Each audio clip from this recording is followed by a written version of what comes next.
planned all that, haven't you? Right, lads. Hi guys, welcome to the TFSL panel show. I've called it a panel show. Shouldn't have done that. Right, TFSL Friday or Saturday, wherever you are in the world, and welcome to Mark Stewart, Derby County boss, Mick, Oldfield, and Jonny Carnage. Evening, lads. Hi guys. Okay, we've had huge technical issues, and it wouldn't be a normal show without huge technical issues.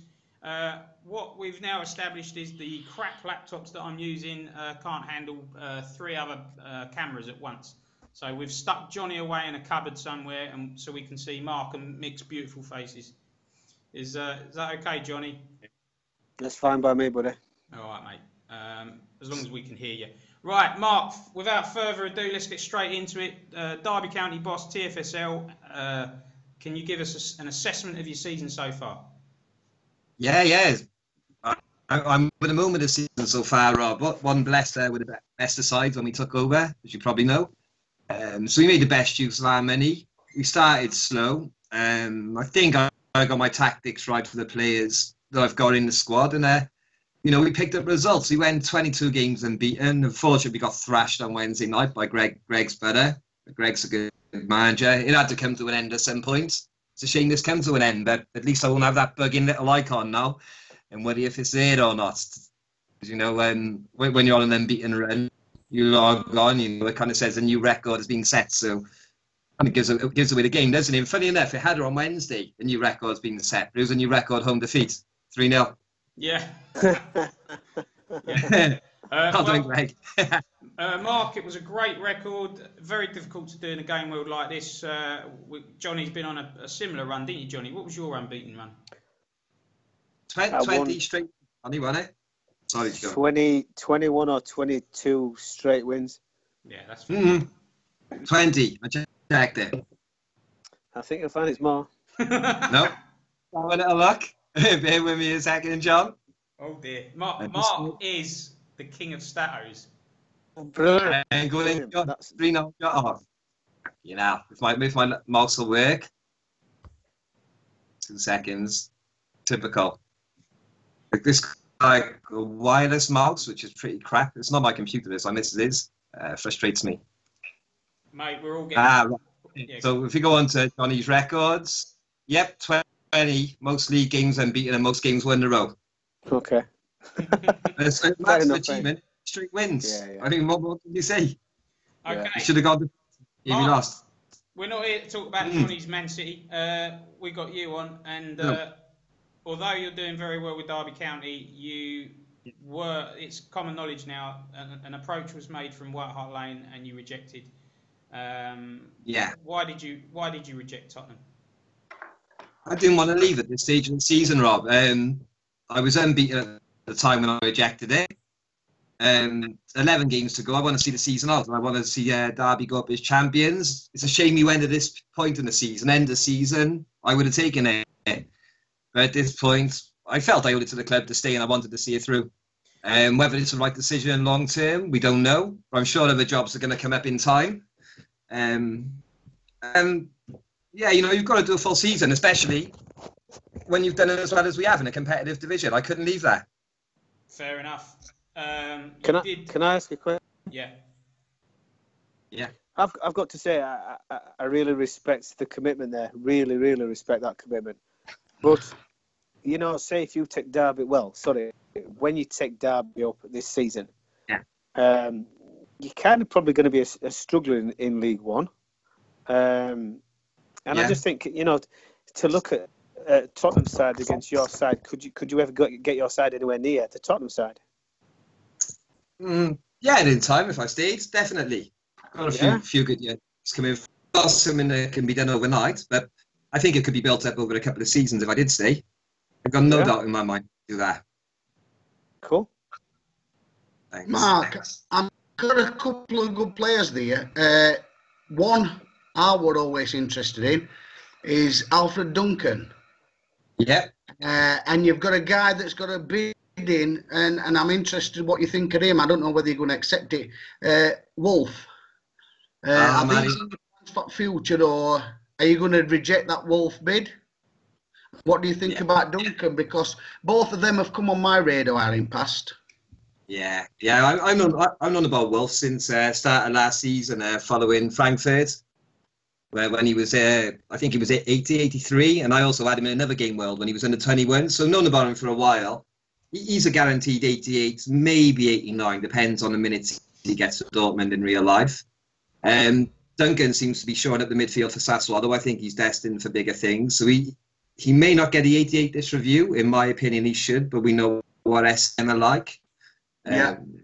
So he could well stay at. Guys, we'll get there. Mick, I want to move on from individual players. Did you have a question for Mark regarding Derby or Spurs? I've had a question for Mark over Derby. He's got a box of tissues next to his laptop. We're all renowned for watching porn video. Is this for wiping his sin up after he's done? It's just a question I'm putting out there, mate. Well, I think I've recently done it 23 times over the last couple of months. That's why the tissues are there after every game. It's not what you think. Right, the worrying thing is he just said it's his missus's laptop. So why she's using the Kleenex, I don't know.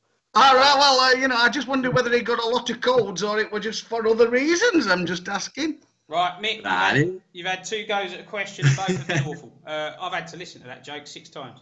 Right, let's... Can I ask a question? We're going to... Go on, Johnny. Is this a good question? Go on. Well, I've got to be truthful. I haven't actually looked at Mark's team. Right. And I just wanted him to tell me, has he gone for oldies, young ones, or a mixture of both? Or? Yeah, that is a good question. Thanks, John. Well, yeah, I have gone for the mixture. Obviously, if you want to get out of the division, you're going to have a few older, higher-rated players, which I've got. Yeah.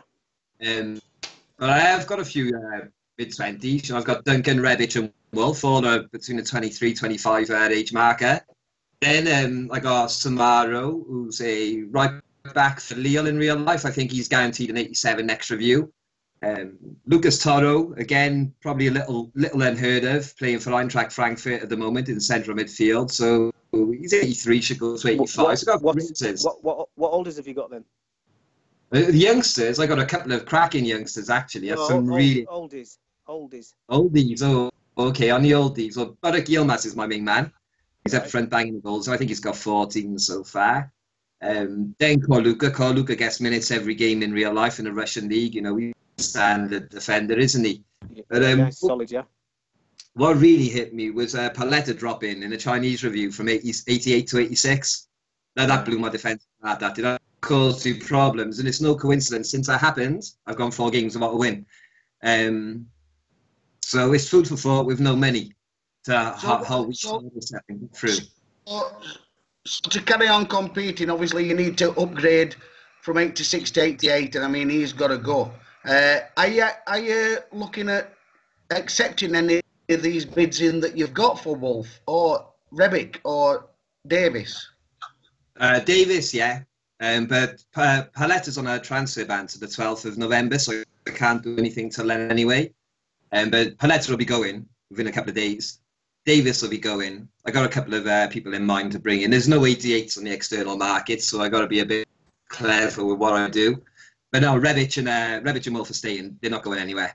All right, lads. I want to move on because I don't want to spend lots of time on smallish details when there's a lot of big things we want to cover.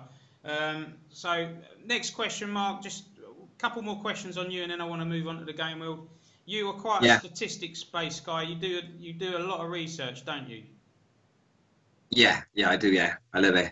I mean, I've spoken to actual friends of yours, and they say that you're quite obsessive and you're really into all the stats in real life and on Soccer Manager.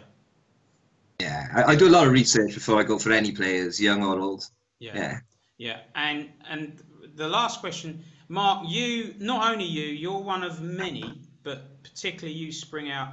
You're in all the top custom game worlds in Soccer Manager. And my question to you, and I'll ask this to other people, is how do you manage to stay active and competitive in so many top game worlds? And well, I mean, I'm playing 9 at the moment, but on them 9, there's 4 that I'm really focusing on. The other 5 I'm taking over, and I spend a little bit of time here and there on them. Yeah. But you know, I'm not as involved as I am with TFSL, Top 100s, you know, other game worlds as well, MIT, etc. They're three of the main wins. Now, Mark, what's the main search engines, or what's the main way that you look at your youth and you look at your incoming players and you don't who have you to need answer to that, buy? Mark. You don't have Oh, to. no, go I straight. you know what? I like to share information because you know some people may be newer to the game and they might not know how to progress. So the first thing I do, my Bible, is whoscored.com. So I'll check that for their statistics on the games. But another little what I find really good to do, especially with younger players, I'll Google the name, and then I'll go onto the Google search and I'll scroll down to read the last year's stories and translate to English as well. So you can pick up the foreign websites on how some youngsters are doing abroad. Give you an idea of some reports, you know, things like that. But that's two of the main things. Transfer market is pretty good, but for me, I find who scored. Mark, so for anyone who didn't know this now, most game worlds, whatever league you're in, you're near the top. You're fighting for titles, promotion in every game world I ever see. And it's not a fluke. It's not a fluke that the same people do well in game worlds and the same people never pull up any trees. And so it's clear that what you're doing works and you put a lot in. And it seems to me what you put in, you get out.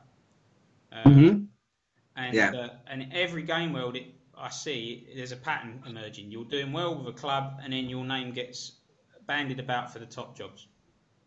Yeah. You know, and that's great. That's really nice to see. I mean, I do pay a lot of attention. I look at my opponents and try and work out how we can beat in the next game. I'm not a big fan of going change formation game to game to game because I believe you need to be settled. I think it's like real life. You can't go 4-2-3-1 1 week, 4-4 to the next, 5-3 to the next. Players don't get to settle in that formation. So even if you're on a losing run, you've got to stick with what you believe is the right formation, I think. But little tweaks can be made. You know, you can play around with your passing, you know, with your pressing, things like that. I'm not going to give away what I do with my in-game instructions, but I do tweak it from time to time. Yeah. Depending on the opponent. Yeah. Okay, Mark, and what's your assessment of the Game World TFSL? For you, was it a slow burner for you, or how do you summarise that?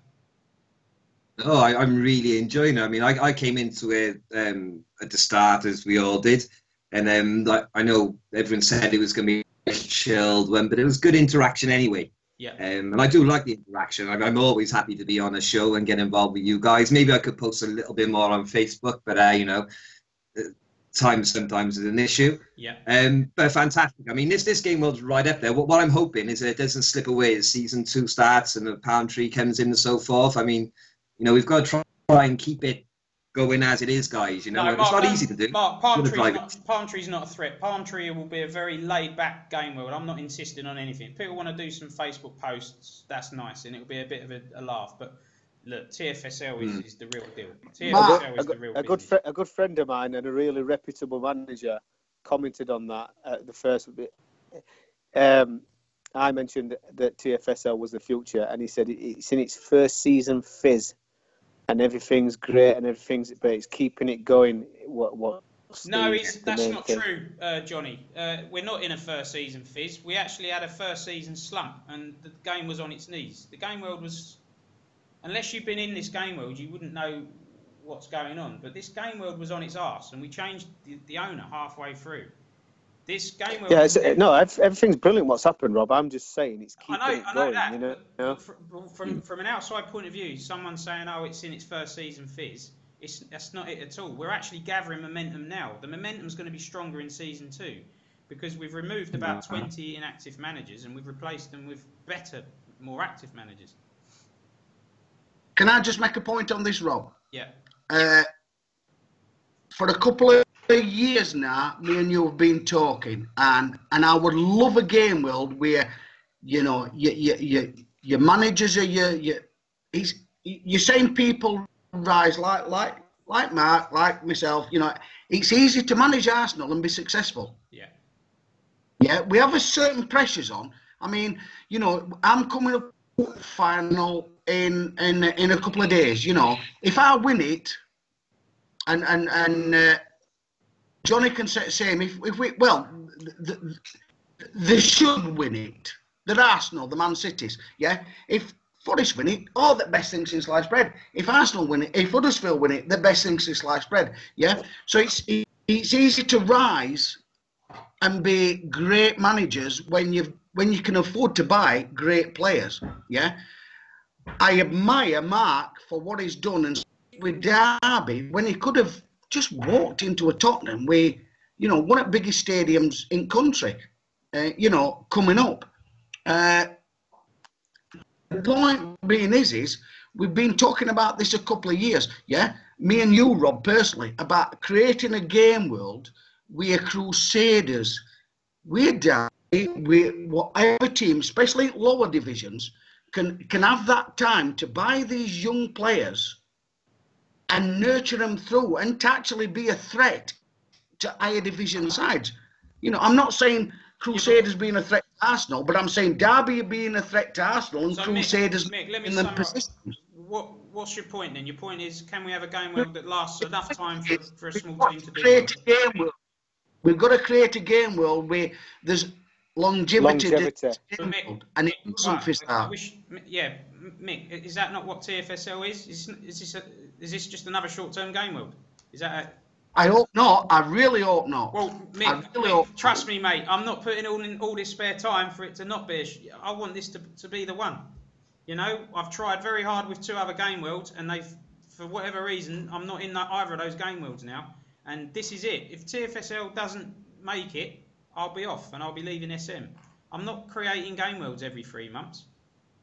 I agree with you, Rob. You know, this is it, and I'm serious, and I've been serious, and I've been banging the drum since I've been here. Why do you think, guys, I called out the game world owner and said something needs to change after what, 15 turns, 16 turns, and we've got a new game world owner?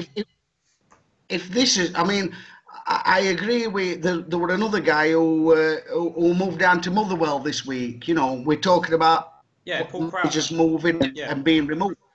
This guy moved away from Celtic for his own reasons, and he moved to other. And I can understand them freedoms because under Celtic and under Arsenal, people think it's great. But I've managed small clubs and I've managed big clubs, and there's pressures in both ends. And I would say there's more pressure in Arsenal than there ever is in managing Barnsley or any other teams like Motherwell. But with Motherwell, you've got them freedoms to invest in these small players and speculate. Yeah. You know, without pressure on you. Yeah. So I want to move on to the next point now. Mick, you've rightly praised Mark, top manager, top lad, and yeah, he has probably done, for him, the right thing. The reason why Mark was approached for Spurs was obvious, and I want to clarify something. Some of the managers have been complaining that the criteria hasn't been outlined for what constitutes getting a job and a top job. And James hasn't outlined the criteria because James wants a little bit of freedom to manoeuvre. He doesn't want to be penned down to something in black and white writing. James will call things on an individual basis. But a general idea of getting a job is that you are socially active, results taken into consideration, and the healthier squad. It's a combination of those 3. But then there's a slight shift with the big 6. For the big 6, we do want managers, not just with results, but we do want managers to be really socially active. We think that's important. And that's why B-Mark needed to produce more in terms of a video because he's not in the Facebook group. Results were pretty good for B-Mark. He wasn't doing a bad job. He's put a nice team together. So I hope that clarifies that. If you want to be applying for a big 6 job, you're going to be showing elements of all 3, that your squad's in good health, you're active, and results are good. And if you're not going to be considered. So the point is, the applicants that went for Tottenham were, for whatever reason, not considered good enough at this period in time. Hang on, Mick. Sorry, Mick. Sorry, Mick. I just want to finish. Mick, I just want to finish this point. So we went to Mark. Mark was approached because he was considered the best man for Spurs. Mark didn't want it. And then we had a short list of managers that were... I put forward a load of names, and James, for whatever reason, decided no. Tom Parfitt was considered because we felt Tom ticked more boxes than anybody else remaining. And Tom initially did not want the Tottenham job either. Tom is all about smaller clubs and building clubs. Tom has taken the Tottenham job for the benefit of the game world, and that's the truth. Okay? If any of you want to add anything to that, feel free. I mean, I feel about Tottenham job. I mean, I know I had a little disagreement with BMAT, and I did, but apologise for going way overboard. But the point being is, with BMAT is, you know, you're on about interactive managers. I did make a comment on Facebook, and BMAT didn't even go on Facebook to even actually see it. Never mind comment. He didn't even see the comment. Yeah. And the problem is when you're trying to get interactive managers like myself that are commenting on newsfeed and on Facebook, if managers are not I don't mean commenting on both, but not reading both, they could assume that they're ignoring one comment, or like BMAT did, and this is where you get your. I mean, I'm not on about being interactive and posted on both sides, which I didn't. I posted on one another. What I'm on about is actually just being bothered to actually log on a Facebook site and read it. I mean, it's not that hard. Most 99% of the population on Facebook now. And we've established that BMA's not in Facebook, so that's just, there's no point dwelling on that. He's not in Facebook. So the next step is, well, what else can he do? Well, he's done videos for other game worlds. So that was a perfectly reasonable request to ask him to do a video once or twice a season. He's managing Tottenham. He's not managing Shamrock Rovers or Burton Albion. He's managing Tottenham. There is an extra demand for the big six. And whether people like that or not, that is how it is. We want the big six guys to be socially active. You need your best guys at your biggest clubs. You need the biggest clubs being represented in a top game world. And BMAT was unprepared to do that, wasn't going to join Facebook, and that's where we were. We were going to get people will think I'm being stupid for saying this, but if what you've just said is true, Rob. What I have said is true, Johnny. I feel a bit sorry for Tom then. Yeah. Because people will think, why do you feel sorry for Tom when he's been given Tottenham? No, Johnny. If he didn't want to move there, then he shouldn't have really gone. Johnny, why did I raise the question? Why did I just raise that? I feel sorry for Tom because for two reasons. Tom was happy enough at Bournemouth doing his own thing. He's taken that Tottenham job. Tom's said to me, if this is for the benefit of the game world, I'll do it. And I said, it's for the benefit of the game world. Yeah, you said. He's been unselfish. He's taken one for the team. That might sound crazy because he's taken a big club. Because he's got Tottenham. Now, other people are going to be complaining now and saying, well, he didn't even want the job and he's got it over people that did want it. Well, tough. The people that applied for it didn't meet the criteria. And I don't feel sorry for those people. I'm sorry, but people have been told enough times about social activity. People have been told enough times that if your squad is a pile of 36-year-old has-beens with no resale, you're not going to get another job. And people have been told enough times. If your team is in the bottom three of a division, bottom four, like Hull City are a bottom three, why are they going for the Tottenham job? Why is Glenn, manager of Southend, going for the Tottenham job? Yes, they are entitled to go for the job, but we're entitled to turn them down, and that's. I think some managers get a bit confused as well as to what being active means, because I think some managers were saying, "Well, I am active. I come on every day." Yeah. But that's not being active. Just because you come on every day. That's not contributing to the game well because you pick your team every day. Boo hoo! You know that's active in some bog standard game world that Soccer Manager created. This is TFSL. Logging on and picking your team isn't active, and some of these guys need a reality check. And I will stand here and I will tell that until the cows come home. I've had arguments. All right, with people. calm down, Rob. Calm down. I've had arguments calm with down. people. No. Think about it. Johnny. Think about your blood pressure. No, Johnny. Let me speak, mate. I've had arguments with people in the Facebook group over this. I've had people one-to-one messaging me. I've taken dog's abuse off one manager, who I swear to God, if he does that again, I will publicly name him in the newsfeed. All right, he can go.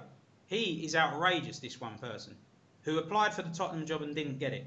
There's managers applying for a job, don't meet the criteria, and the way they have spoken to James and I has been nothing short of disgraceful. Certain managers need to look at themselves and their personal conduct, okay, because they've embarrassed themselves. They've acted like children just because they didn't get a job, which they had no right in going for in the first place. You know, we've gone for Tom. Tom is a decent person. He's active. He's a good manager. He's an all-round sound guy. And quite frankly, I don't regret that decision at all. I think we've got all the appointments spot on, to be honest. Rob, yes. we noticed there were certain managers that were making posts when the certain Tottenham jobs come up that had been quiet for absolutely fucking ages. I mean, it's not just open to you. We saw it ourselves. But but on another thing, on a slightly different point is, me and Jonny are Arsenal and Man City managers. We accept as responsibility to this game world, that we have to be active. We have to come on these programs. Not just we have to. We like coming on, but you know, we need to come on these. But I don't want managers thinking that we like hearing Sandra's own voices. We're doing it for benefit of this game world. And if anybody wanted to come on and multiple guests for one reason or another, we get Mark on. But if anybody wanted to come on as multiple guests, we would gladly say we don't like hearing Sandra's own voice to be a community, but we do accept part of our responsibilities as being Arsenal and Man City manager that we do get involved. Okay, but I want to hear Mark's opinion. Mark, Mark, do you disagree with anything I've said tonight? Feel free to give another opinion. No, you know, it's been said out, haven't it? People need to be active. I'm not a fan of bad mouthing people, as you probably know. I don't think it should be done. If you're rejected for something, take it on the chin. This is the way the game world is, boys, isn't it?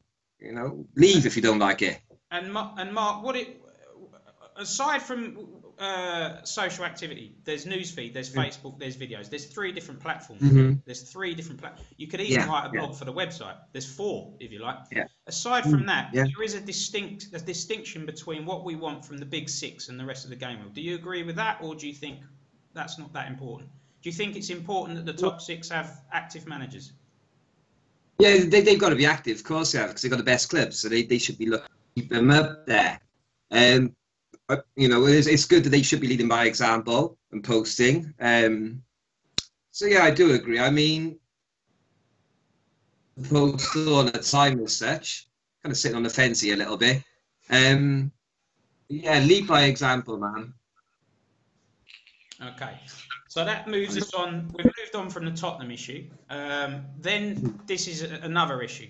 I've been getting some serious flack this week, and I can handle it. It's no problem. I come on here every week, and I present it how I am, and I rub a few people up the wrong way. So that's no problem at all. I can take it.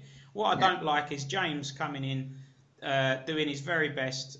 He's a family guy. He's got a job. I think he's got all sorts going on.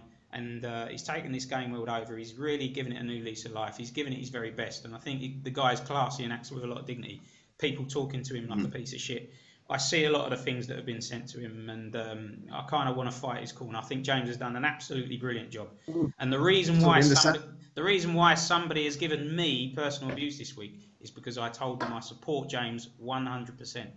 In every decision. Even if I didn't agree with a decision James made, people need to shut up and respect the game world owner. He's put his money in. And too many people... It has to be an owner. You can have an opinion, but at the end of the day, when James has made that opinion, you need to respect it, whether you agree with it or not. And honestly, certain people have shown an absolute lack of class this week. And it's been very, very interesting how people behave and how people act when a big glamorous job comes up. We don't know what happens behind closed doors, Rob, do we? No, but they do. They know how to behave, and certain people have posted things on newsfeed as well. Which there's certain managers in this game world that just are never happy, and the only tone from them is a tone of negativity.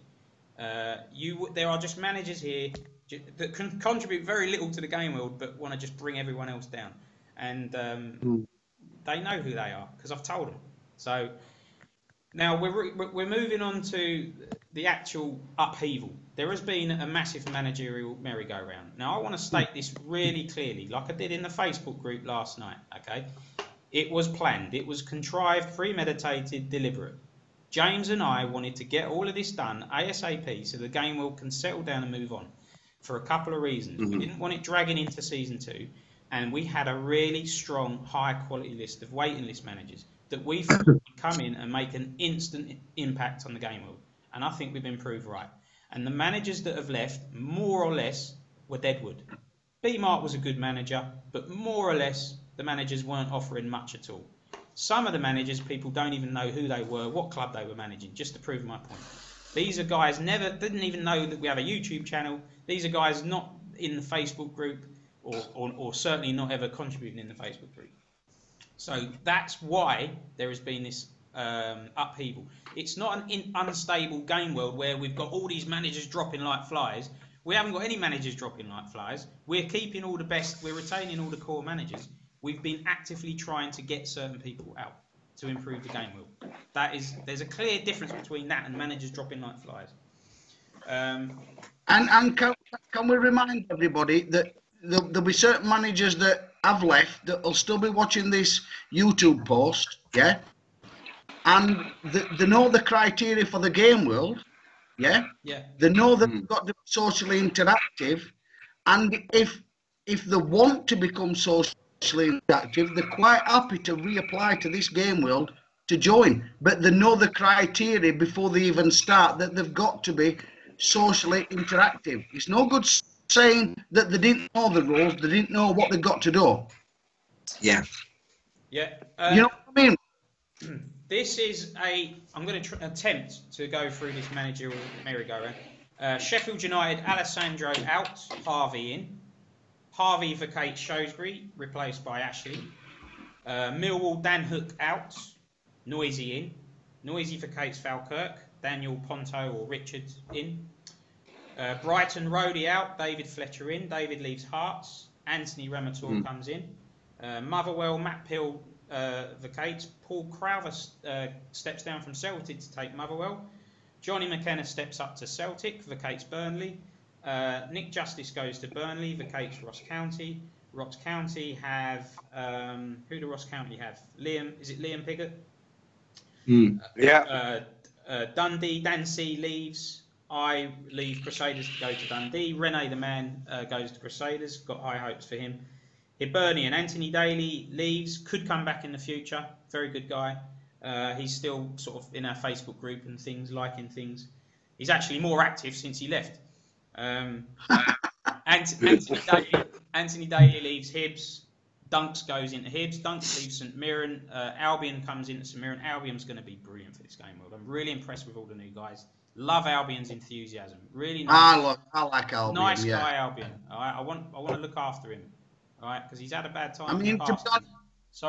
to be honest, Rob, he's got a bit of history, but I think certain people pressed his button in past. Nah, that was a long time ago. He's a lovely guy. And do you know what, Mick? He's a young lad, and people can say silly things in the heat at the moment. But do you know what? I've done so many stupid things in my life, and if we're all hung, drawn, if we're all hung, drawn, and caught at the age of 21, 22, it's a sad state of affairs. Albion's been desperate to get back in, and he's really enthusiastic that he's in this game world. That's what we want. And he's a lovely fella. If you talk to him properly, he's absolutely a lovely fella. Albion is the archetype, typical guy that I want in this game world.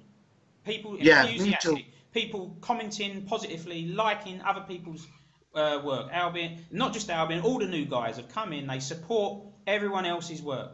This is very important. When people take time, like Gino does with his match reports, like anything, like Dan done with his highlight show, it's important people show appreciation.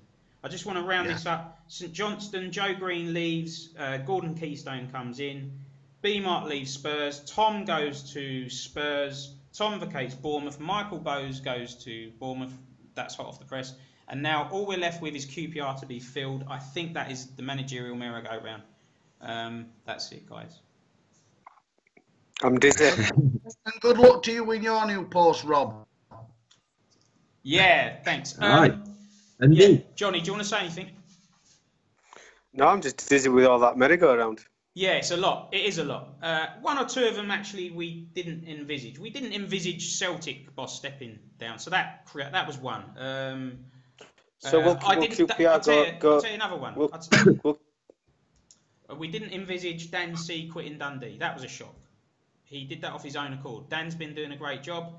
He was messaged about being a bit more active, but we didn't want him leaving. He's doing a nice job and that's why I've gone to Dundee. I like the team he's put together. Didn't want Anthony Daly leaving, didn't want Alessandro Olli leaving, but they did get messaged about increasing activity. But in an ideal world, we wanted them to stay. Some managers, we weren't really bothered if they left. That's the truth. Mark, what's your take on all this? Do you think the game world will come out of all this better? Have you noticed any of the new guys?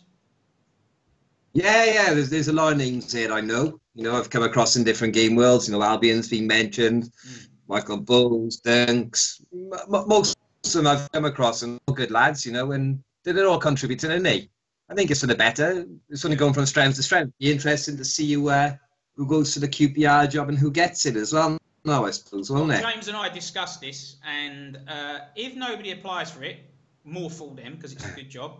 Michael's a very good manager and always leads lovely teams. He's seen an opportunity at Bournemouth, but QPR is a good job.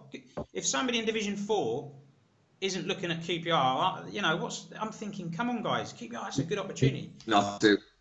But if nobody goes for it, we have an outstanding guy ready to come in who's been more active in the Facebook group than a lot of the guys in this game world. So I won't reveal his name, but I've got high hopes for the next guy coming in. So if we have to give it to external, I've got no worries about that. So the next guy coming in is going to be brilliant for this game world. Really excited. Jonny and Rob, yeah, I'd like to repeat this again, what I've said in other times. I don't think with this game world, and not just with this game world, but with Soccer Manager in general, I don't think we know what we've got. I mean, we all love football. We all think we're a great manager. We all like to plan us on teams. We've got a game world here. We've got Soccer Manager. We've got a game world here where we think we can all plan and plot, and we've got a game world that's full of actual managers, not AI. And if it means just committing a couple of minutes to liking a post or just putting a little bit, it's not that hard.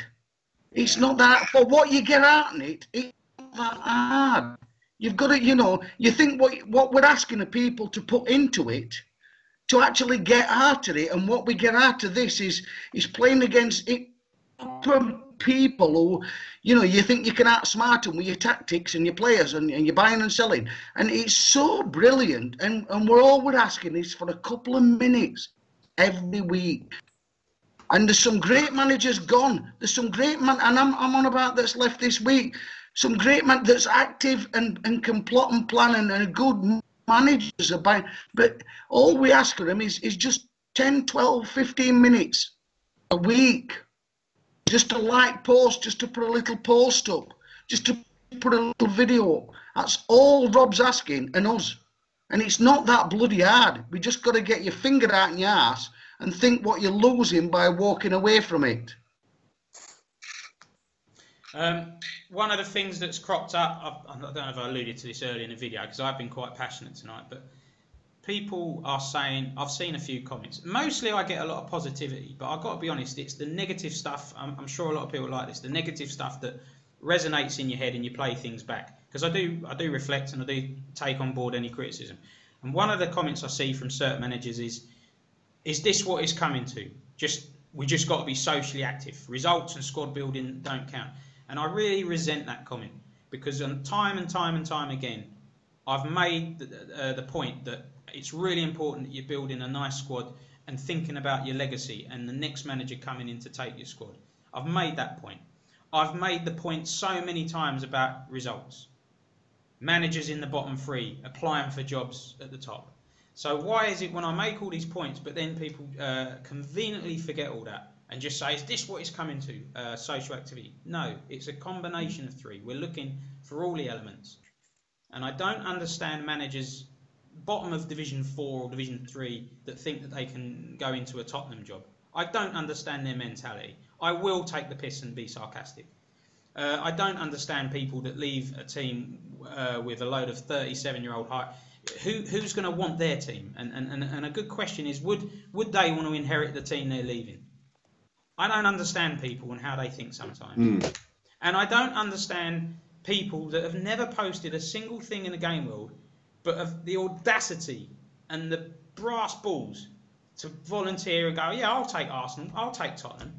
And no offence to Glenn, I do like Glenn, but Glenn is one of these people that does that. He's a nice guy, one-to-one, never been a problem, very polite guy, I like Glenn. But this game world, he hasn't been as active as I've seen him in other game worlds, and I've told him. And I don't think Glenn should be applying for Arsenal and Tottenham. when his team is a very high-rated old side. And what Glenn has said is, in his defence, it's Arsenal's not in the equation, Rob. Arsenal, I've got Arsenal. Mick, when the Arsenal job came up, he went for it. This is my point. When the Tottenham job came up for it, he went for it. This is my point. And I'm sorry to pick on Glenn, because there's other guys as well, but this is just fresh in my mind. So Glenn becomes active and comes alive when a big job comes up. Well, that's not what we want. That's not commitment. That's just selfish. And also, as Glenn has said, part of his plan is to get promoted, get some money in and reshape the squad. Fine, if that's your plan, then stick to it. But don't opt out halfway through because a big club comes up then. You know, I would have loved the Tottenham job. I'm a Tottenham fan. I would have loved the Tottenham job. But if I'd have gone for it, what would have happened? What would have people said? You know, you'd have had thumbs coming on, oh, B-Mark leaves and Rob takes the top. You know how people work. So you have to be unselfish sometimes and think, what's better for the game world? Tom did that this week. I've done that this week.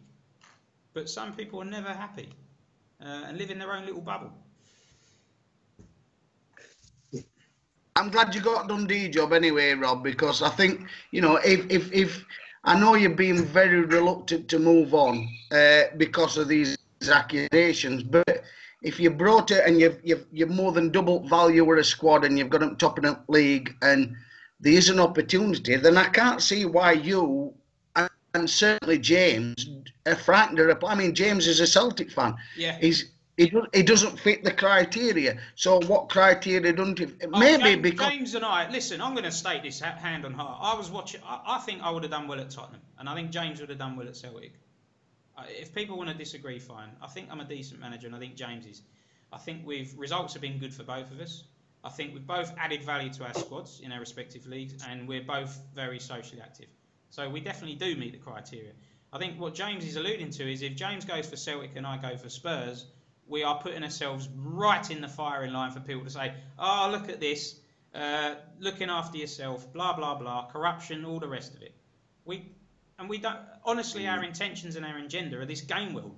So what's better for me and James isn't necessarily what's better for the game world. So we've put other people before ourselves. I'm not trying to say we're so unselfish and wonderful, but... The point with me is I mean, I know I'm Arsenal at minute and I know Barnsley are there, but I love to manage a Barnsley squad. They're very hard to manage because of finances. I love to manage, but I mean, you know, when you're managing your own clubs, your Celtics and your Tottenhams, you know, you shouldn't be restricted just because your major aspects of the game world. I'm not saying you should get the jobs either. I mean, it's same with James, you know. James at Tottenham, his criteria and his success, whether he's active or socially interactive, is a game world owner. And I know he makes the decisions, but some would help. He would ask for outside help whether that decision would be made for him to get the job. But I mean, Johnny, why he could deny certain opportunities is beyond me. Johnny, if I took Tottenham and James took Celtic, what would your reaction have been? Has Johnny oh, he's there. No, I'm there. Just nodded off a bit, mate. No, well, I know what you're saying. I wouldn't. If you two were the best candidates for the jobs, then I would have looked at that rationally and thought, well, they're the best people for the jobs. But I know what you're saying because there'd have been a lot of people sharpening the knives, wouldn't there? Yep. And I know all the characters that would have been spouting off because. We all do, don't we? We all do. The problem is when you've got a game world owner that makes the decisions and he's for his own job, he's got to have somebody external that makes that decision for him. Yeah, I think you're right. I think that's actually a good point. Maybe if James did want to go for a job in future, he should put it over to me or a group to decide rather than him. So he would rule himself out. Or somebody strong enough to actually say no if he don't deserve it. It's a pretty strong character to turn around to a game world owner and say, no, you're not fucking good enough. Well, I've got no qualms in doing that, but I actually think James would have done an amazing job at Celtic. However, well, I do. I'm just saying to cover all aspects of any comebacks on it. However, it would have to have somebody a totally impartial decision. let's move on. The Celtic do have a new manager, and his name is Jonny McKenna. What do you think of that appointment, you three? Brilliant. I've got on. Sorry, John, you go first. Yeah, I like Jonny McKenna. I think he's a really good manager. And I once saw a video clip from him, and yeah, I think he's a funny guy. And I liked the reference to people think he's an alcoholic. I liked it, yeah. I think he's a good guy, and yeah, good manager. He is a good guy. He is. And for one thing, for me, I actually think he's a Celtic supporter. Johnny's a Liverpool supporter, but I think Liverpool and Celtic have some links. I'm not sure on that. If I'm wrong, I'm wrong. I thought he liked. I think that's why he applied. There was somewhere I've heard. Johnny's Irish. He's Irish. So there's. But he's a Liverpool supporter. I want to clarify that he's a Liverpool fan. Yeah, but I think he's a quality manager. For sure. He's got a fan base. He's got a fan base to be envied by most clubs. But he had a shit starting lineup. But hopefully he'll have money to improve. He's just got to invest his money. And I've seen Jonny in different game worlds, and I'll tell you something. He's very savvy in transfer market. Very savvy. So you can imagine Celtic improving on some of transfer bids as winning. Mark, what's your thoughts on Jonny going to Celtic? Cracking appointments. Sentiments have been echoed him in the game worlds. I know what he can do. I mean, he did well at Burnley, didn't he? You know, we've got him comfortably in mid-table. Yeah. You know, he deserves a Celtic job, and I think next year is when Celtic will probably come into their own, because hopefully they'll get some investment. And I know that John will use that wisely. My question to you three now is, looking at the Big Six, outside of the Big Six, I would be looking at, say, Newcastle and Celtic, if they're managed properly, as two teams that could upset that Big Six in the future. What are your thoughts? Yeah, 100%. Well, I doubt, they both got stadiums to do it. Stadium is huge in this game, isn't it? Because I think somebody touched on about the fact that they haven't got all the Russian money as in real life in another video or another post. Mick. Yes. If you've got a stadium, you should be competing if you're a good manager. The rest of the side's looking at 30-odd thousand, didn't they? Johnny? Yeah, I know some of it does come down to your stadium and how many your attendance is, but you've also think about your squad what you take over. And I know for the fact that your Celtic and your Newcastle, they won't have been very high rated players to trade off, will they? They'll have been 84s, 85s, 86s maybe. You just got to get from season one, haven't you? Lads, and while we're on the subject of Celtic, Paul Crowther, special mention for him. Nobody saw that coming. I'm sure some people... No. I think Thumbs alluded to the fact that maybe Rob sent him a message and forced him out, but I can guarantee I didn't. That was all off Paul's own back. What do you think? That was very selfless. Do you understand why he did it? I can understand why he did it, Rob. I can well understand. I mean, there's plenty of good lads out there, and just waiting, 18s, 19s, 20. If he's looking at a long-term future in this game world, like we alluded to earlier, and he's looking and he's thinking, well, this is going to be a long-term job. Maybe I could buy 19-year-old players and make a really cracking side without the pressures of Celtic, because Celtic's got its own pressures. I mean, we keep saying this, that, other, but they're there. They've got the crowd. They're not expected Arsenal because they haven't got the starting lineup that Arsenal had or the Man Cities. But they're expected to be competing the next 2 or 3 seasons, majorly competing. And maybe he wants to drop back a bit and maybe take a back seat a little bit that's what he said. And bring some of these young lads forward. That's what he said on Newsfeed. He said he preferred to have a lower league club and build from youth. And he didn't like the pressure of a bigger club. That's what he said, isn't it? Yeah. Okay, lads. Now, just staying with the Big Six for a moment. Mick, you were, and Johnny, but Mick particularly, you were critical of the Liverpool boss Phil Walters last week. He came out and responded. What were your thoughts on his response? I actually sent him a personal message, Rob, and I congratulated him on his response. And I congratulated him on his fast response. I said I've no personal agenda against Phil. I says, I just felt that, you know, you were a little bit inactive in some of the game. Which he admitted. Pardon? Which Phil admitted. Which Phil admitted, yeah, and I actually said, you know, there's no personal agenda, and he actually thanked me for giving me a kick up ass. I can bring the message up now in front of me, No, what he said to me. Nice, we'll keep that off record. You know, it was a personal message between me and him, and I says, I've no agenda. He says, and I've actually quit a few game worlds because I realise now what game world's important to me. This is what Phil says. He says, and I'm really glad you get it. I says, it was nothing personal. He says, and I actually said, me end of me message was, me and you should get us act together and give Carnage a good run for his money next season. Yeah. I says, and I hope we do that. And he said, and I says, but it's nothing against you. And then he replied saying, I'm glad you said it because it's a real kick up ass for me. He says, and I actually messaged him after the posted message, but there's nothing. Okay. Mark, did you see the video? Which video?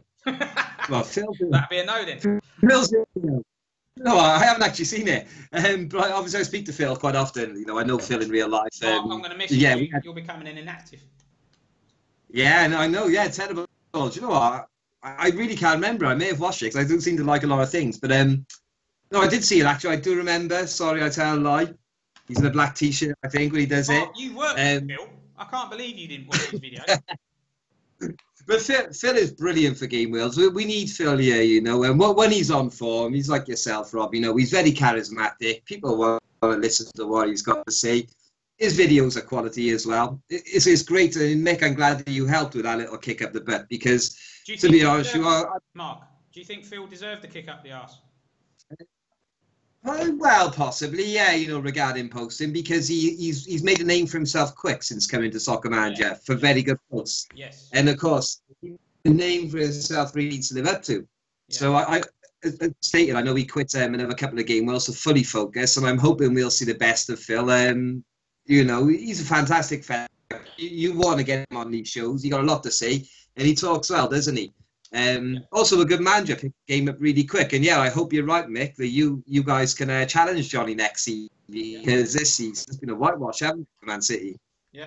Brilliant. He's a brilliant guy. He honestly posted a lovely post back to me, and he respected me for saying. Let's move on from that. Yes. I want to keep, guys, we're running out of time, so I want to keep things quite snappy. Tom just did the vid for Tottenham, and the thing that I picked up from Tom at the end was he will stand down after season 3 if they've not finished second in a league or made it to a cup final, which I thought was decent. So he's basically straight away put that out there, and this is what you want from your big, you know, manager of Big Six clubs, does a video straight away, outlines his targets. That's what you want, isn't it? That's all. Fantastic. Jonny, have you seen the video yet from Tom? I have, buddy. Yeah, I have. Yeah. Yeah. What were your thoughts? Yeah, he's sticking his neck up, man. And yeah, so what's he actually saying when he says runner up? Does he mean in the cups as well, or does it just mean second in League One? Yeah, second in the league or a cup final within 2 seasons. Yeah, he's put his neck on line. I think. Yeah, got to put respect out there for him for that. Yeah. Sorry, you didn't actually let me say anything about Phil's post neither. But go on in, Jonny. Do you want to add? Yeah, just quickly. Yeah, just respect to Phil for coming out and making a video, and yeah, good lad. And obviously, I reiterate what Mick just said, and nothing personal. We just kind of thought he was logging on, choosing a team, and going away. And you just want a little bit more from that when it's Liverpool. That's all. It's interesting that you and Mick both use the term "nothing personal" because it's something that I've used unbelievably countless times, and I get bored of it saying. I repeat this so many times. It's not personal, but yeah. I've had messages this week where people have felt. I had a message from a guy that remained nameless, and a really nice guy, and it was a nice conversation. There's no issue with this guy, but he was raising the point that, Rob, sometimes you might be causing anxiety to some of the managers, and they might have some mental health issues, maybe. And like me. To be honest, you know, and I said to him, look, when I go on and maybe I'm critical of somebody, I'm not critical of them as a person or as a character in real life. I'm critical of them and how they're running a team in an online Football Manager game. And we have to separate the two, don't we? Yeah, because Rob, there's some lovely guys, and I'm not being funny. I like B-Mark. There's some lovely guys that's left this game world, but they don't fit the criteria of this game world, and they know what the criteria is. I mean, it don't mean to say you dislike him. No. I mean, I'm glad. I'm actually glad that I called out Phil, and he's reacted in such a positive manner that it's... Yeah, Mick, fair play to you, actually. That was really good what you and Jonny did, because that has got a reaction from Phil, and he's admitted it. You kind of like, you prodded the bear, and he's woken up. So, yeah, that's what we Brilliant. Yeah. Let's go for Carnage next year. Let's have it. So what about some videos from Man United and Chelsea then?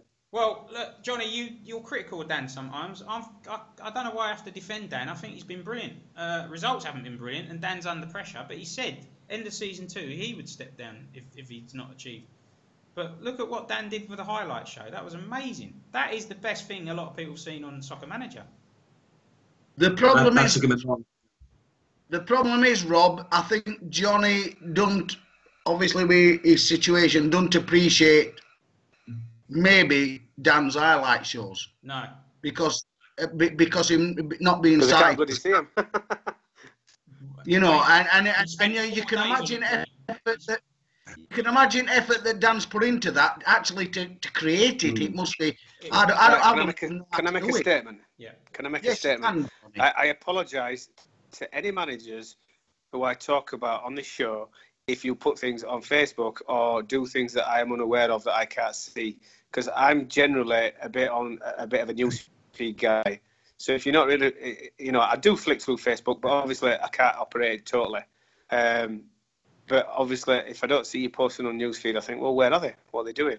Yeah. But they're doing things that I'm unaware of. So I do apologise to guys out there who are doing things that I'm unaware of. Fair enough, Jonny. And I'm sure Dan is a lovely guy. He's not going to have an issue with you, Jonny. He's not a lovely guy. I've never said he's not a lovly guy, but I've never seen a post from him. That's all. Well, trust me, he does, and I need to redress that balance. He's an outstanding guy for game modes. Dan has come under pressure just because results haven't. Man United haven't competed for this season. That's where the pressure will come in for Dan. Not anything to do with social activity. He's been great. He's only about 27 points behind me. Who is? Bang on then. Carnage will be closer next year. Now, lads, we have two of you Get here. ready, boy. We have a cup final and a shield final coming up, and we have two of the final managers coming up. Jonny, you're Man City, and you're going to be playing Anthony Roach's Huddersfield, right? No. I'm playing Forest. Sorry.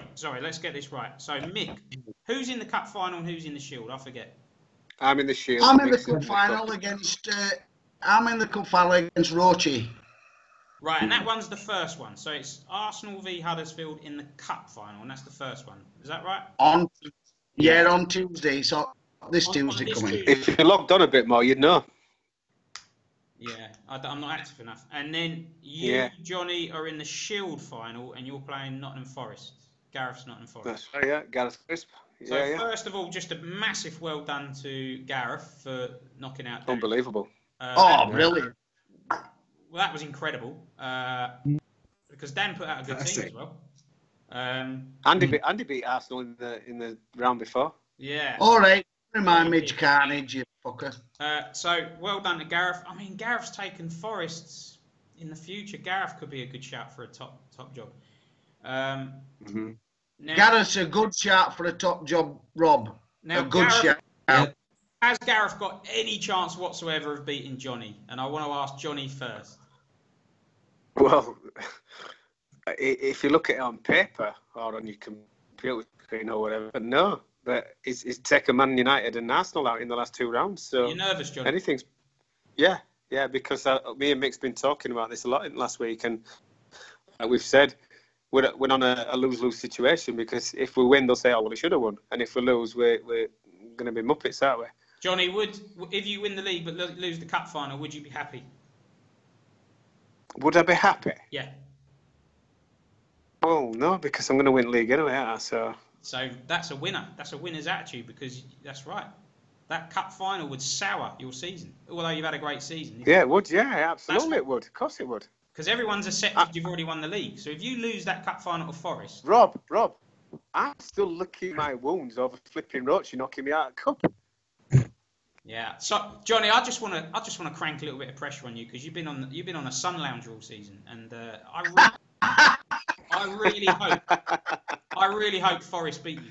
I really and the other 79 managers do as well. Well, no, 78. I'm sure you want to win. 78. I wanted to win, Jonny. You do. 78 then. Mark, what are your thoughts on Huddersfield and Forest getting to finals? Well, both brilliant achievements, isn't they? Fair play. I mean, Huddersfield's got a high-rated side, haven't they, with some oldies, but still punching above their weight. But Forest, that was fantastic. He had mainly a fringe side out as well, didn't he, for the semi-final against United? Gareth is a dangerous manager, but I can't see anything but a Man City annihilation, 4 or 5. I agree, to be honest. Gareth is Gareth's a tricky manager to play against in a cup final. Yeah. But, I mean, you've got to understand, Gareth is juggling promotion as well, Rob. Yeah. Yeah. I mean, we're such a small squad. I don't even know how he's done it. No. We're such a small... Same for Roach with Huddersfield. They're doing well in Division 1. Yeah, but no. Let's put this into perspective. Gareth Crisp has got a 16-man first-team squad. And in that first-team squad, he's got 82 ratings. And he's taken Man United and Arsenal out. How's he doing it then? Tactics? I've no idea. Well, he's a shootout king. He goes for a draw. Is Gareth going to get to a point where, if he doesn't, I don't know. I mean, Forest is a good club, and maybe he's happy there and he can take them on. But is Gareth a good shout for a top? I'm over the moon. Rob Gareth is a man to take over a big club. Honestly, he's in my book. He's active enough. He's enthusiastic enough. He's savvy with his team. He's the perfect candidate to take over a top club. And then I think Gareth should have been mentioned in the Tottenham job, but obviously he's moved clubs once already this season, so I didn't realise. Clubs already, and with a cup final looming, I don't see Gareth walking out with a cup final coming up. For the same reasons Mark didn't want to leave Derby, and I respect that. I wouldn't want to leave a cup final. But he's a brilliant manager, absolutely brilliant manager. Okay, so Gareth is definitely flavour of the month at the moment. Anthony Roach has done really well with Huddersfield. They should be down in the bottom 3. He's gotten to a cup final. They're in the top 6, top 7. But there is a question mark over Anthony. And this is the question mark. Now, why has Anthony not got the Tottenham job? Is what a lot of people might be asking. Or why was he not considered? Well, he was considered. But one of the reasons what goes against him is the squad and the age of his squad and what he would leave behind for a successor. And it's been well documented that he could face a tricky, challenging couple of years coming up. What are your thoughts on that? Well, I think you're wrong wrong for starters saying he should be at bottom 3. Have you seen his squad? No. He's got any S? No, Jonny. Jonny, I'm not talking about Huddersfield's squad under Roachy now. I'm talking about when the game world starts. Where would you expect Huddersfield to be in Division 1? You wouldn't expect them to be 6th or 7th and in a cup final. The natural order of things would be Huddersfield would be near the bottom struggling. Okay. So, you want an answer from me? Anyone? Yeah. I think I like Roachy. I like him as a manager, and I think he alluded to a fact early on it, and he posted a video saying that and I'm not into swearing, you know me, Rob, but he fucked up. Yeah? And I think what he's done is he's gone for glory and shit a bust, and he's now verging on bust, and he's on a downward spiral. He's got a very big wage bill. He's got a team that is valued very low in its valuation, so he'll have not made much in bank in his Huddersfield account, and he's now trading fading players. And I've said this last week, if he takes over another team, I would hate to be the man that takes over Huddersfield. Tough job. a really tough job. And if it's and you're on about.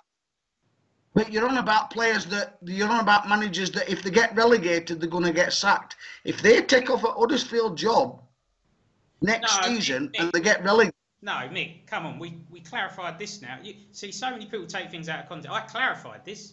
No, I'm just offering out. This is what these panel shows are, to throw questions out there to you, Rob. I'll clarify it again then. So that is something that's not even been publicly known yet, but if one idea was managers are getting sacked because they're getting relegated, it would be looked upon on an individual basis.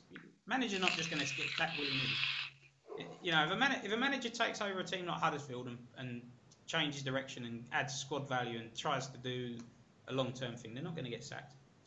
Mark, what's your thoughts on Roche, the squad, the Huddersfield, what we're talking about? I echo Mick's sentiments. He went all in, didn't he? You know, he's bought all the older players, which great on paper for their ratings. They're only going to drop like stones. His squad value is 69.1 mil, which is only 10 million more than ourselves. We've got rises, they haven't. Unfortunately for Roche, he needs to enjoy this season, because I think next season they're going to slip. The season after is bye-bye. They're going to drop down to Division 2 and possibly down to Division 3 again. They're going to have no money in the bank. They're going to be in debt as it stands, I think, with the wages. It's a recipe for disaster. After me personally, I'd be lucky to ship them all out at the end of the season, get what we can, rebuild and let me come in there. He's got to a cup final. He could win it. I think that game is for you, Mick. I think that's a really close call. Rob, don't get me wrong. Mick, hang on, mate. I want to make the point clearly. You're playing him, and it's going to be a tight game, yeah. It's not a Man City, Forest, David Goliath. Huddersfield, Arsenal on paper is going to be a tight match, right? So he could win the cup. He could win the cup, and he could bring in quite a bit of money there. Then there's the league prize money. Would Huddersfield, because of the squad value, get a 50 million investment as well? Not true. So are you guys painting a more negative picture than what it really is? Because with all that investment, possibly no, you said that. With that investment. If Anthony decides to, he can ship one or two big earners out, and he can reshape that team. Although the market, he needs to be quick, because the market, people are getting snapped up. But this is the other point as well. What Mark, you did paint quite a negative downward spiral of Huddersfield, but isn't this? Doesn't this then back up and support what James is doing for this game world? How many other game worlds would say no to Anthony? Because, hang on a minute, what happens to the next guy who takes over Huddersfield? How many game world owners and how many game worlds look at the bigger picture? And isn't this why James is doing such a brilliant job for this game world? And when people get turned down for jobs, they really need to wise up and really be honest with themselves. Because James and I've obviously helped him with bits of advice, but every decision made is for the better of the game world. And that's the sole agenda. And, Mark, you make a good point about Huddersfield. Maybe the point is darker than the reality, but still, somebody would have to clear up. And no, we've all made this point about Huddersfield, and we all support James, and we all support his toughness. But who all supports James, Mick? This panel. Of course we do. Who? Not the whole game world. No, well, you're never going to get all game world supporting you. But the core that sees, and I'll tell you something, Rob.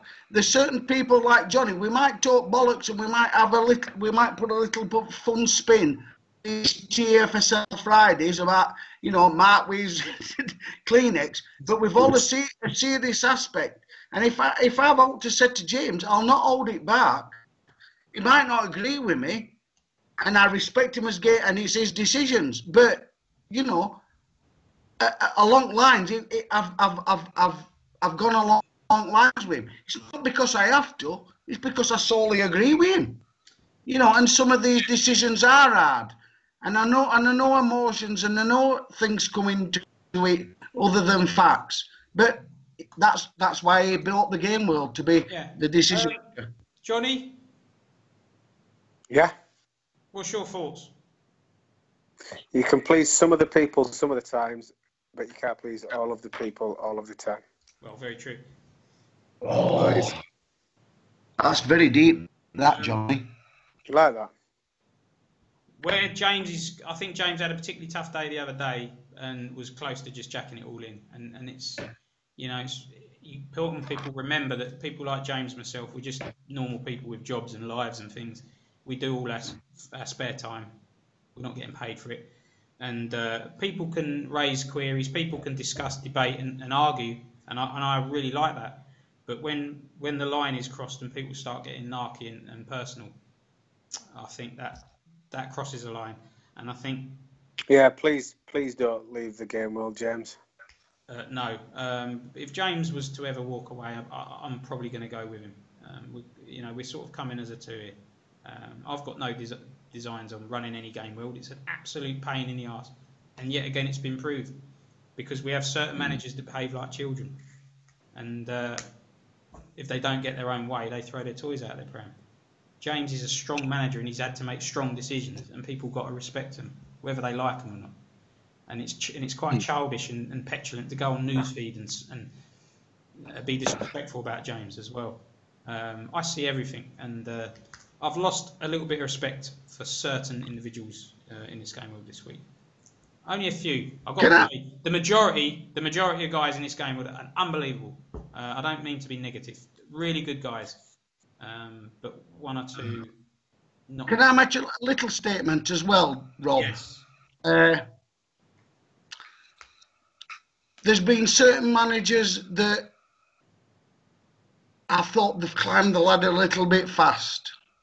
Me and Jonny have talked and they've climbed the ladder a little bit fast. They've come into Game World and they've moved up and marched up further than I thought and faster than what I thought. Yes. But the point being is, Rob, if you put a Game World on offer and it's been on offer 24 hours and maybe 48 hours and there's only one manager applies and there's been certain managers that aren't doing for 3 days and 4 days and there's only been one manager apply, what choice have they got but to apply and accept the manager that has been bothered to log on and apply?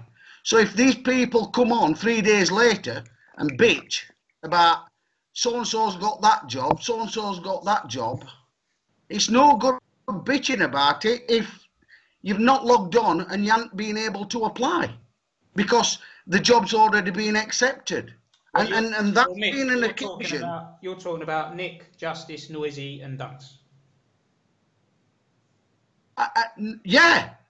I'd have note against them, but if nobody's applying against them, why shouldn't they get the bloody job? Well, no, that's quite right. And also, I mean, Noisy went 11 games unbeaten at Falkirk and got in some risers. Dunks got a ton of risers at St Mirren. Both left St Mirren and Falkirk better than when they found them. And Nick, Gareth did a good job at Ross County. Nick continued that. And I hadn't pulled up any trees results-wise, but nobody went for the Burnley job. Nick put his name forward. And Nick's not going to ruin Burnley. It's not an awful decision. So he's not a bad manager. No. So if no one goes for... No, I found that staggering that nobody went for Burnley. Nobody bloody goes, Rob. What do you do? It's an interesting point that nobody went for Burnley, but everyone comes out the woodwork for Tottenham. Very puzzling, Rob. Very puzzling. And I just think some people want to take a look at this and when they're criticising other people Can I just throw one in there? Yeah. If you want to scratch your head a bit. So Michael Bowes has just gone for Bournemouth. Yeah. Well, why didn't he go for Burnley? Why didn't he go? He did. No, I'm going to defend Michael. He went for Brighton and was turned down. He went for Tottenham and was turned down. And Brighton, he was unlucky. He could have got Brighton. Who got Brighton in the end? Oh, David. It was David or Michael, and that was a close one. Michael, we felt had needed to be a bit more active, but now is. And Michael is a very good manager. I just want to give Mark a little bit of airtime because Mark, sorry mate, we've had your turn this week has coincided with so much going on in the game world. So I wanted to put the spotlight. I wanted to put the spotlight back on you the last few minutes. Is there anything you want to add, say about the game world or anything really? Just keep encouraging people, and let's keep it happy and keep active. Enjoy it, guys. What do you think that's about what we've been the talking key word about? you just said. Matt, you're allowed to butt in. What do you think about what we've been talking about? It's your time on the screen. Yeah, well, you know, it's interesting, isn't it? It's nice to hear all these goings on and people's views. I'm quite happy taking a back seat, just listening, find out what you guys think. I'm not running the game world. I've got no aspirations to ever run a game world. I'm always happy to be involved and try and help out where I can. But I just want to see things from a positive aspect, and I just hope that people watching tonight will take some positives. And if you're being a bit quiet in the news feed, get involved. You've just been shown there's motivation when jobs come up. If you're being quiet, do a bit more. You're going to get there. People know where it is. It's out there now, isn't it? Yeah, the reason why certain managers get a message, obviously to increase activity, it's nothing against them personally. The whole point is to make this game world better. And if we feel that managers do a bit more, then they'll get a message. And Nick Justice got a message a few weeks ago. You know, I've spoke to Phil one-to-one. I spoke to nobody's too big for this game world. I got involved in a newsfeed spat with Jay Jones the other week. I got a warning off James. You know, if I do that again, he might ask me to leave. So even though a certain manager I might think is a bit of a this, that, and the other, and talks an absolute load of this, that, and the other, I'm going to try my best not to respond to any banal rubbish that he might put on a newsfeed, because I don't want to bring the game into disrepute. Mick did you get a telling off Mick as well? What about your language? By James? Yes. No, I didn't get a telling off, but you tell me off, Rob. Well, yeah, because I felt you went a bit over the top, to be honest.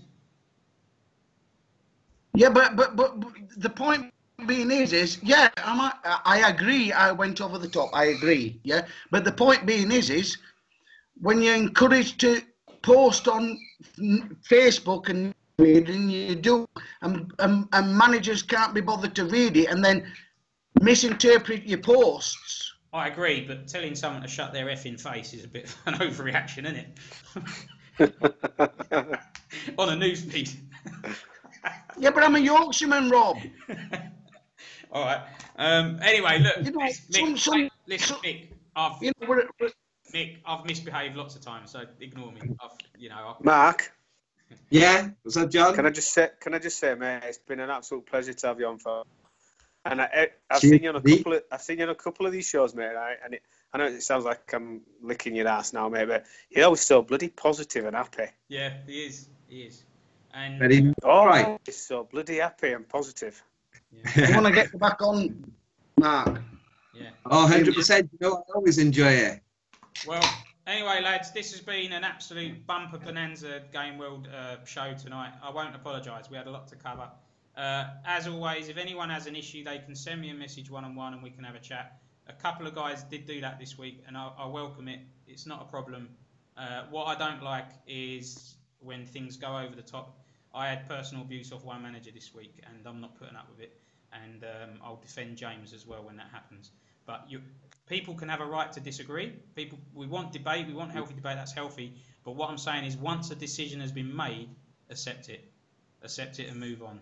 You know, you can discuss things, we can raise issues, but once James has made a decision, we have to respect that. We can't just continuously moan and complain about everything James does. Otherwise, people will just, what are they going to do? You know, we don't want to lose James as a Game World owner, and perhaps this week he wasn't feeling the love. But that's all I wanted to say. And isn't it, James? We love you, James. Can I just say one last thing, Rob? Yeah. James, we love you. I just said. Right. On that note, lads, arrivederci, adios. Adios. Good night, God bless. Buenas noches.